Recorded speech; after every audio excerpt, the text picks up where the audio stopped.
ఓం శ్రీమాత్రే నమః.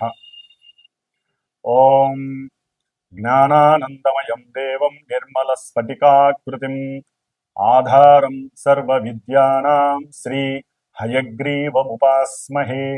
ఓం నమో భగవతే రుద్రాయ. ఓం నమో హయగ్రీవాయ నమః.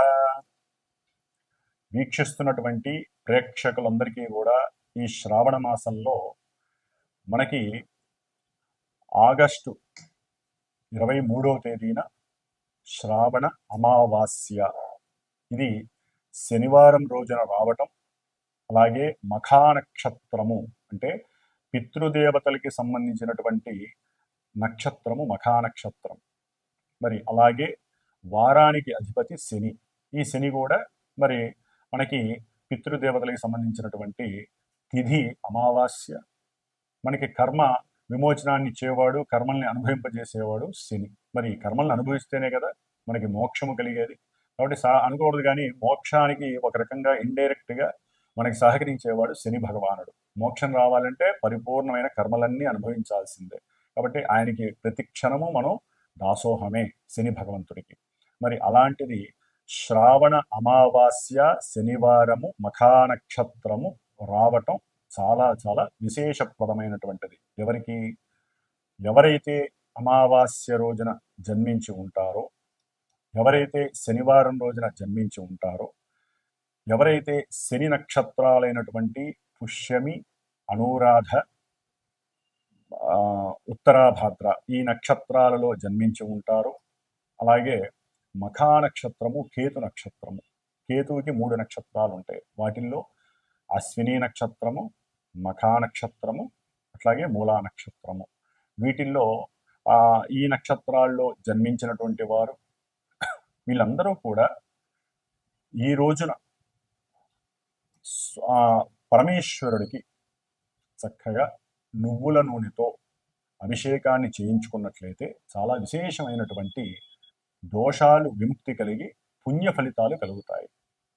అట్లాగే శని భగవంతుడికి నవగ్రహాలయంలో చక్కగా 19 ఒత్తులు కింద ఒక విస్తరాకులో ఉప్పు వేసి, ఆ యొక్క ఉప్పు పైన ఒక ప్రమిదని, నల్ల ప్రమిదని పెట్టి దాంట్లో ఒత్తులు 19 వేసి నువ్వుల నూనె పోసి దీపారాధన పశ్చిమానికి వెలుగుతూ ఉండాలి. స్వామివారి పశ్చిమానికి తిరిగి ఉంటాడు కాబట్టి దీపారాధనలో కూడా అంటే మొత్తం వస్తే 19 వస్తే ఒకటిగా చెయ్యాలి, గాలి వస్తుంది, అక్కడ సెక్యూర్ లేదు అనుకున్నప్పుడు 19 ఒత్తులను కలిపి ఒక్క ఒత్తిగా చేసి పశ్చిమానికి గనక చేసినట్లయితే 19 ప్రదక్షిణాలు ఓం శం శనయే నమః, లేదా ఓం శనైశ్చరాయ నమః, లేదా నీలాంజన సమాభాసం రవిపుత్రం యమాగ్రజం ఛాయా మార్తాండ సంభూతం తం నమామి శనైశ్చరం, ఈ యొక్క స్తోత్రాన్ని చదువుతూ చక్కగా నవగ్రహాలకి ప్రదక్షిణాలు చేయండి.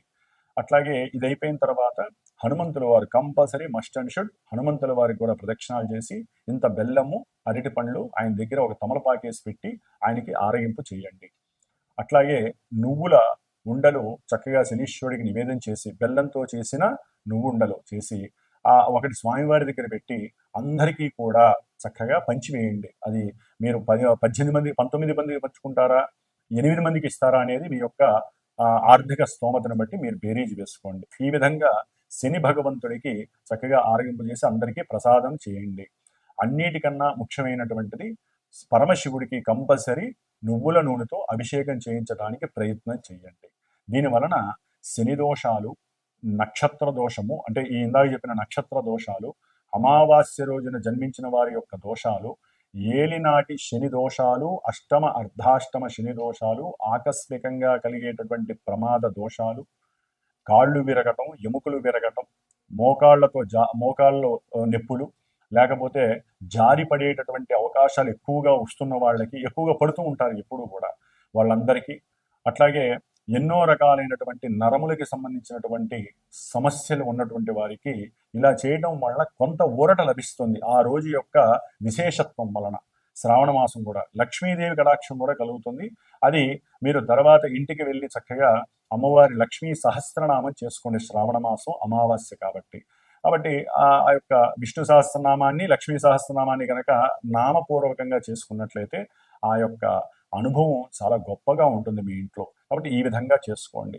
అట్లాగే మన యొక్క శ్రీమాత జ్యోతిషాలయ పీఠంలో ఈ యొక్క శ్రావణ బహుళ అమావాస్య శనివారం మఖా నక్షత్రం రోజున విశేషంగా ఎవరికైతే ఏలినాటి అష్టమ అర్ధాష్టమ కంటక వేధ శని దోషాలు నడుస్తున్నాయో, అట్లాగే ఇందాక చెప్పిన విధంగా ఆ నక్షత్రాల వారు, శని నక్షత్రాల వారు, కేతు నక్షత్రాల వారు, మఖా నక్షత్రం వారు, వివాహాలు ఆటంకంగా ఉన్నవాళ్ళు, అంటే ఓ పట్టాన తెమలవు, పునర్భూ దోషము అంటారు. ఈ పునర్భూ దోషం అంటే చంద్రుడు శని కలిసి ఉండటము, ఒకరినొకరు చూడబడటము, ఒకరింట్లో ఒకరు పరివర్తన ఉండటము, అంటే శశిమంగళ యోగం అనే శనిచంద్ర యోగం అనేది ఒకటి ఉన్నప్పటికీ ఈ విధంగా ఉన్నటువంటివి, అంటే శని నక్షత్రంలో చంద్రుడు, చంద్ర నక్షత్రంలో శని ఉన్న ఏ విధంగా శని చంద్రుడికి తమ యొక్క జాతకాలలో లింక్ ఉన్నా కూడా, సంబంధం ఉన్నా, వాళ్ళందరికీ ప్రతి కార్యక్రమము ఆలస్యం అవటం, 1-4 సార్లు అది పోస్ట్ పోన్ అవ్వటము, మానసిక నిర్వేదన, మానసిక చింతిత వ్యధ,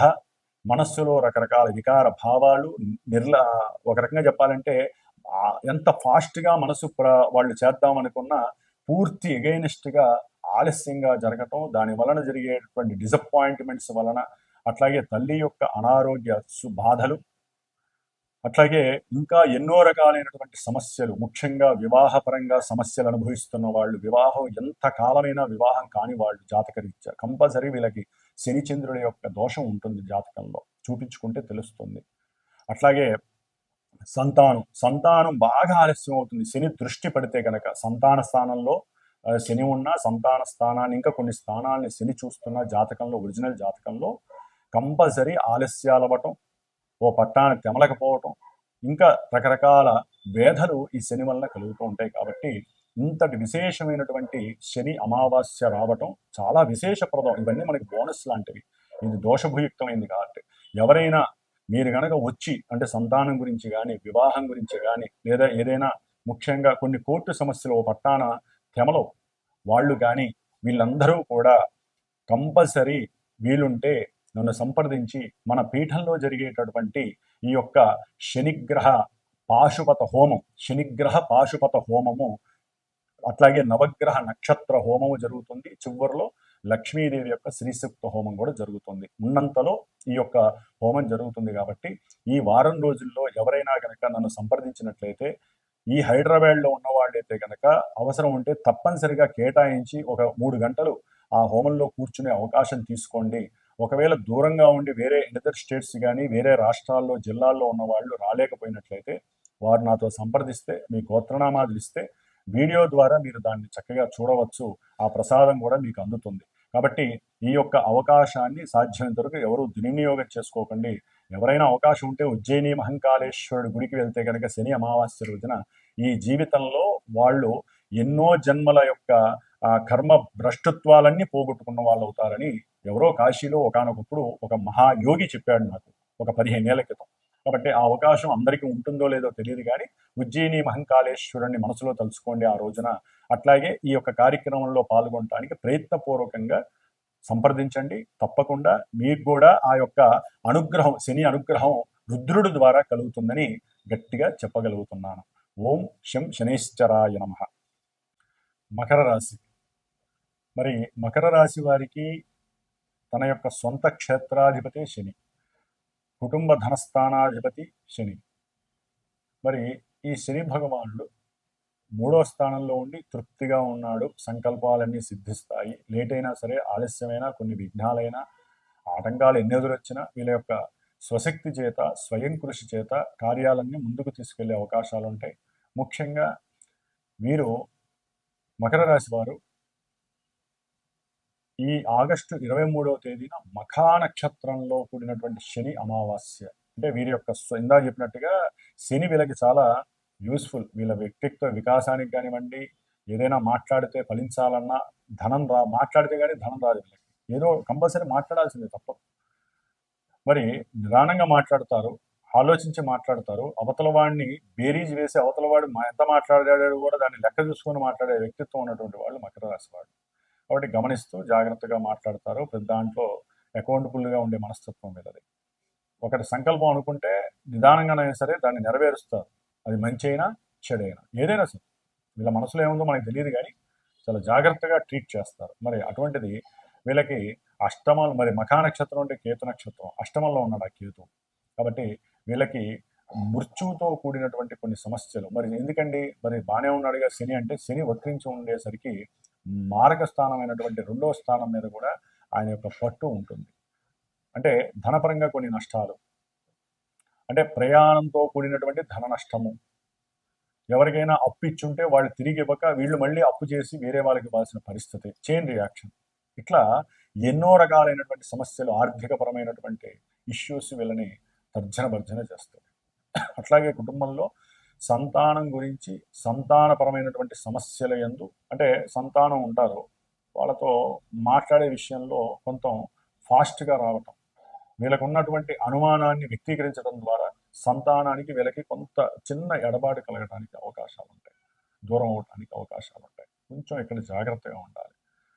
అట్లాగే వీళ్ళు ఏదైనా సంకల్పాన్ని సిద్ధింపుగా అనుకుంటే అది తొందరగా జరగకపోవటం వలన మానసిక న్యూనత ఎక్కువ అవుతుంది, తొందరగా ఎవరిని ఓ పట్టాన నమ్మరు. కాబట్టి మకర రాశి వాళ్ళి ఉన్నంతలో శని అనుగ్రహం మూడో స్థానంలో ఉండి అనుకున్న ప్రతి కార్యక్రమం ధైర్యం, సాహసం, విక్రమంతో ఎంత ముందుకు వెళ్ళినా సరే, ఇక్కడ నక్షత్రంతో కూడినటువంటి శని అమావాస్య రోజున శనివారం రావటం వలన వీళ్ళు ముఖ్యంగా ఆరోగ్యం కోసం, ధన సంరక్షణ కోసం, కుటుంబ యోగ్యత కోసం, అట్లాగే సంతాన యోగ్యత కోసం, కుటుంబ వృద్ధి కోసం, అట్లాగే అంతర్గతంగా ఏదైనా శత్రువుల వలన కొంతమంది ఇబ్బంది పడుతూ ఉంటారు, మాట పడే అవకాశం ఉంటుంది, వాళ్ళతో జాగ్రత్తగా మాట్లాడడం కోసం. కాబట్టి వీళ్ళు ఆ విషయాలలో కొంత రాణింపు కలగటానికి గురువుల పట్ల విధేయత ఉంటుంది, కానీ అనుమానాస్పదమైనటువంటి విధేయత ఉంటుంది. కొంచెం అక్కడ జాగ్రత్తగా ఉండాలి, లేకపోతే గురువుల యొక్క ఆగ్రహానికి, వారి యొక్క శాపానికి గురయ్యే అవకాశం ఉంటుంది మకర రాశి వారు. కాబట్టి కంపల్సరీ మకర రాశి వారు కూడా మస్ట్ అండ్ షుడ్గా దైవారాధన చేసుకోండి, ఇంట్లో చక్కగా రుద్రుడికి అభిషేకం చేసుకోండి, లేకపోతే బయటైనా సరే నువ్వుల నూనెతో అభిషేకం చేయించండి పరమేశ్వరుడికి. ఆ నువ్వుల నూనె ఎవరైతే ఆరోగ్యపరంగా ఇబ్బందులు పడుతున్నారో, మోకాల నొప్పులు, పాదాల మంటలు, ఆ నువ్వుల నూనె రోజు చక్కగా స్పర్శ చేస్తూ ఉండండి, దానివల్ల కొంత రిలాక్సేషన్ కలుగుతుంది. ఆ యొక్క దోషాలు పోయి కర్మ నివృత్తి జరిగి శివుని యొక్క అనుగ్రహంతో వీరు తొందరగా ఆరోగ్యాన్ని తమ యొక్క చేతుల్లో తీసుకోవడానికి అవకాశాలు ఉంటాయి. కాబట్టి ఆగస్టు 23వ తేదీన చేసేటటువంటి హోమ ప్రక్రియలో సాధ్యమైనంత వరకు మీరు కూడా పాల్గొంటే వృద్ధి జరగడానికి అవకాశం ఉంటుంది. ఎటువంటి అనారోగ్య సమస్యలు, ఇబ్బందులు లేకుండా ఆకస్మికంగా కలిగేటటువంటి అపమృత్యు దోషాల నుంచి, మాతాపితృల యొక్క దోషాలు, పూర్వజన్మలో చేసుకున్నటువంటి కొన్ని సర్పదోషాలు కూడా తొలగిపోయి సంతాన విషయంలో ఇబ్బందులు లేకుండా తృప్తిగా జీవితంలో కొంతవరకు ఇది వెసులుబాటుగా ఈ యొక్క అమావాస్య అనేటటువంటిది మీకు చాలా ఉపయోగపడుతుంది ఈ యొక్క హోమ కార్యక్రమంలో పాల్గొనడం ద్వారా. ఓం శం శనైశ్చరాయ నమః. మరి ఈ ఆగస్టు 23వ తేదీన శనివారం అమావాస్య మఖా నక్షత్రం రోజున వచ్చేటటువంటి శ్రావణ బహుళ అమావాస్య రోజున ఎవరైతే ఈ హోమ కార్యక్రమానికి డైరెక్ట్గా ప్రత్యక్షంగా వచ్చి కూర్చొని లేకపోతే చూసి కార్యక్రమాన్ని చేస్తారో, లేదా ఎవరైనా సరే పరోక్షంగా గోత్రనామాదులు ఇచ్చి ఒక కార్యక్రమంలో పాల్గొంటారో, రాలేని వాళ్ళు, వచ్చేవాళ్ళు ఎవరైనా సరే చక్కగా ఒక బ్రాహ్మణ్ణి అక్కడ కూర్చోబెట్టి, ఎవరికైతే ఈ ఏలినాటి అష్టమ అర్ధాష్టమ శనిగ్రహ దోషాలు, ఎవరికైతే ఇందాక నేను చెప్పినటువంటి దోషాలు ఉన్నటువంటి వాళ్ళు అనుభవిస్తున్నారో, అసలు ఎవరైనా సరే దాన రూపకంగా కూడా ఏమేమి ఇవ్వాలి, ఇచ్చేటటువంటి ఒక బ్రాహ్మణి కూర్చోబెడతాను, చక్కగా సంకల్పం చెప్పి అక్కడే దానం కూడా ఇచ్చేసేసుకొని వెళ్ళిపోవచ్చు, శనిదానం. ఎందుకంటే ఈ శనిదానం ఎవరు పడితే వాళ్ళు తీసుకోరు. అట్లాని గుళ్ళల్లో పూజారులు కొంతమంది వాళ్ళు తీసుకునే వాళ్ళు ఉంటారు, వాళ్ళకి ఇస్తే ఆ పవర్స్ తగ్గుతాయి, వాళ్ళకి అర్చకత్వం చేసే వాళ్ళకి ఇవ్వకూడదు.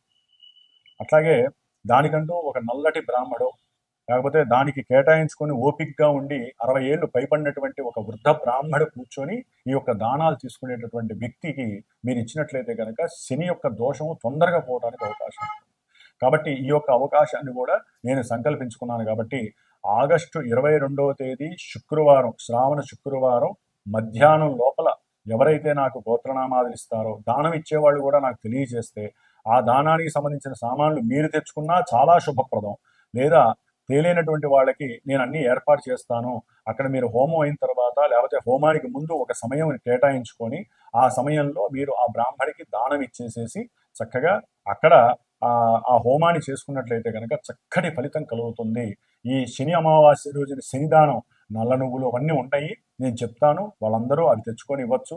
లేదా అందుబాటులో వేరే ఊళ్ళో వాళ్ళు అక్కడ ఇచ్చుకోవాలనుకుంటే ఎవరైతే శనిదానాలు అదొక వృత్తిగా పెట్టుకొని చేస్తారో వారికి సంకల్పం చెప్పుకొని, మెయిన్ సంకల్పం చెప్పుకోవటంలోనే ఉంటుంది కాబట్టి వచ్చే వాళ్ళకైతే నేను సంకల్పం చెప్పి ఇప్పిస్తాను ఆ సమయంలో. లేదా ఎవరైనా సరే రాలేనటువంటి వాళ్ళు, విదేశాల వాళ్ళు కావచ్చు, వేరే వాళ్ళు నమ్మకం నా మీద నమ్మకం ఉన్నటువంటి వాళ్ళు అక్కడి నుంచి అయినా సరే సంకల్పం చెప్పుకొని ఇక్కడ ఇవ్వచ్చు. ఎందుకంటే శనిదానం తీసుకునే వాళ్ళు ఏ ఊర్లో వాళ్ళు ఆ ఊర్లో ఉంటారు కాబట్టి సాధ్యమైనంత వరకు ఇవ్వవచ్చు. హోమం చేసుకునే వాళ్ళు ఎవరైతే అక్కడికి వస్తారో వాళ్ళు డైరెక్ట్గా ఇవ్వటానికి నేను ఒక మనిషిని కూడా ఏర్పాటు చేస్తాను శనిదానం తీసుకునే వాళ్ళు. కాబట్టి ఇది గుర్తుపెట్టుకోండి. ఆ రోజున ఏకభుక్తం ఒక మధ్యాహ్నం పూట హోమం అయిన తర్వాత అయినా చేయండి, రాత్రికి కిందనే శయనించండి. తప్పకుండా రాత్రిపూట మాత్రం ప్రదోష కాలంలో రుద్రాభిషేకం చేయించుకోవడం విశేషం. లేదా శ్రావణ బహుళ అమావాస్య సాయంత్రం కాబట్టి లక్ష్మీదేవి ఆరాధన చాలా పరమ ఉత్తమం కాబట్టి ఈ యొక్క అవకాశాన్ని చక్కగా ఈ యొక్క వీడియో చూసిన వాళ్ళు ప్రతి ఒక్కళ్ళు దీన్ని యూజ్ చేసుకోండి. ఆ చేసిన హోమ భస్మం చాలా చాలా విశేషమైనటువంటి శక్తినిస్తుంది. ఎన్ని రోజులు వస్తే అన్ని రోజులు ఆ భస్మాన్ని ధరించవచ్చు.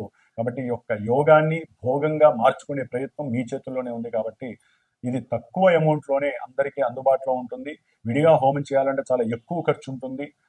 ఆ ప్రదేశం కూడా మనకి దొరకపోవచ్చు.